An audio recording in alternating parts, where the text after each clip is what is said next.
آج کا جو خیال ہے وہ افسیوں کے خط میں سے ہے، اس کے دوسرے باب میں، کہ جب پالوس نے دیکھا کہ یہودی جو ہیں وہ اپنے چنے جانے پر اور یہودی ہونے پر جو فخر کرتے ہیں اور وہ کہتے ہیں کہ نجات جو ہے وہ صرف یہودیوں کے لیے ہے، تو اس میں پالوس جو ایک تعلیم یہودیوں کو اور غیر قوموں کو دیتے نظر آتے ہیں وہ ہے نجات کی،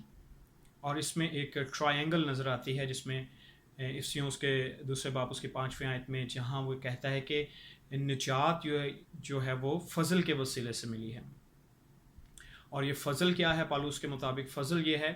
کہ کفارے کی جو تعلیم ہے یہ پرانے عہد نامے میں بھی اور نئے عہد نامے میں بھی ایک مرکزی مضمون نظر آتا ہے کہ اس کے وسیلے سے گناہوں کی معافی اور رہائی ہے۔ اور وہ کہتا ہے کہ فضل یہ ہوا ہے کہ باپ نے بیٹے کو زمین پر بھیجا ہے اور اس نے جسم میں گناہوں کا جو ہے وہ کفارہ دیا ہے، اور اس کے وسیلے سے جو ہے وہ نجات ملی ہے۔ اور یہ اب یہودیوں تک محدود نہیں بلکہ اس میں تمام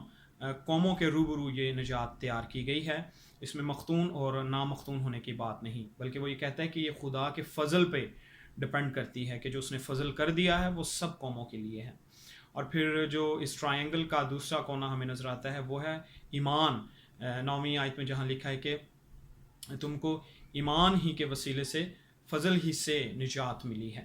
تو اس میں وہ بتاتا ہے کہ پہلی بات فضل ہے خدا کا، اور دوسری بات ہے ایمان، کہ نجات جو ہے وہ ایمان کے وسیلے سے ہے۔ اور ایمان کون سا؟ جو ٹرو فیتھ ہے، اور وہ کیا ہے؟ وہ خداوند یسوع مسیح کی ذات پر۔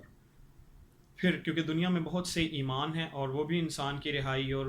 مخلصی کی بات کرتے ہوں گے، لیکن پالوس جس ایمان کی یہاں بات کر رہا ہے وہ خالصتاً خدا یسوع مسیح کی ذات پر ایمان لانا ہے کہ خدا نے اس کو بھیجا اور اس نے جسم میں گناہوں کی قربانی دی، اور پھر تیسرے دن وہ جی اٹھا اور آسمان پر باپ کے داہنی طرف موجود ہے ہماری شفاعت کے لیے۔ اس ایمان کے وسیلے سے ہماری جو ہے وہ نجات ممکن ہے، اور صرف یہ یہودیوں کی بات نہیں بلکہ کوئی شخص بھی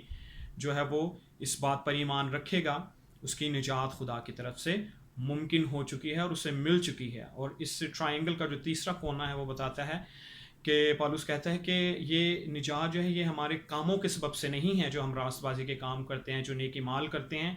یہ ان کا نتیجہ نہیں ہے، کیونکہ اگر ایسا ہوتا تو پھر انسان کو کریڈٹ جانا تھا اس نجات کا، مگر وہ بتاتا ہے کہ ایسا نہیں۔ 10ویں آیت میں وہ کہتا ہے کہ خدا نے ہمیں نجات دی ہے مسیح یسوع میں نیا مخلوق ہونے کے لیے اور ان نیک کاموں کو انجام دینے کے لیے جو اس نے ہمارے لیے پہلے سے ہی تیار کر دی ہیں۔ مراد یہ ہے کہ جب ہمیں نجات ملتی ہے تو نیک کام خود بخود ہم سے جو ہیں وہ سرزد ہوتے ہیں، اور یہ شکر گزاری کے طور پر ہماری زندگی میں ہوتے ہیں، اور خدا نے پہلے سے ہی ہمارے لیے جو ہے وہ ایک منصوبہ بنا رکھا ہے کہ کس طرح ایماندار جو ہیں زمین پر خدا کے نام کو جلال دیں گے ان گاڈلی ورک کے وسیلے سے، ان نیک مال کے وسیلے سے، جو انسان کا اس میں کوئی کریڈٹ نہیں بلکہ وہ خدا کی طرف سے ہے، اس کا کریڈٹ بھی خدا کو جاتا ہے۔ اگر نجات لانے کے بعد انسان کی زندگی سے نیک اعمال ہوتے ہیں تو وہ بھی خدا کے نام کو جلال دینے کے لیے ہیں اور خدا کے وسیلے سے ہی ہیں۔ جیسے کہ بعض لوگ یہ کہتے ہیں کہ شاید ہم تولے جائیں گے یا ہمارے اعمال ناپے جائیں گے، ہم کہاں ایگزسٹ کریں گے، یہ فیصلہ بعد میں ہوگا، لیکن مسیحی تعلیم یہ ہے کہ نجات آپ کو خدا یسوع مسیح کہ اس فضل کے وسیلے سے اور اس پر ایمان لانے کے وسیلے سے مل جاتی ہے۔ اور اس کے بعد کیا چیز ہوتی ہے؟ نیک کام جو ہیں وہ ہم سے ہوتے ہیں، جہاں لکھا ہے کہ جب اس نجات کے وسیلے سے خدا ہمیں اپنا روح دیتا ہے تو پھر وہ روح کے پھل جو ہیں جس میں صبر ہے، محبت ہے، نیکی ہے، پاکیزگی ہے، پرہیزگار ہونا ہے، حلیمی ہے، یہ ساری چیزیں ہمارے اندر جو ہیں وہ ظاہر ہوں گی، اور ہمارے ایمان ہی جو ہے وہ ہمارے کاموں کو ڈٹرمن کرتے ہیں کہ ہمارے اعمال کس طرح کے ہوں گے۔ جس طرح قوموں کے کام بتاتے ہیں کہ ان کا فیتھ کیا ہے، اسی طرح جو ایماندار ہیں زمین پر ان کے جو نیک کام ہیں، راست بازی کے کام ہیں، وہ ڈٹرمن کریں گے کہ بیسیکلی ان کا فیتھ کیا ہے، ان کا ایمان کیا ہے۔ اور یہی وجہ ہے کہ چرچ جو ہے زمین پر خدا کے جلال کی ایک تصویر ہے، کیونکہ اس کے وسیلے سے جو ہے خوشخبری بھی ہے زمین پر اور خدا کے نام کو جو ہے وہ جلال بھی ملتا ہے۔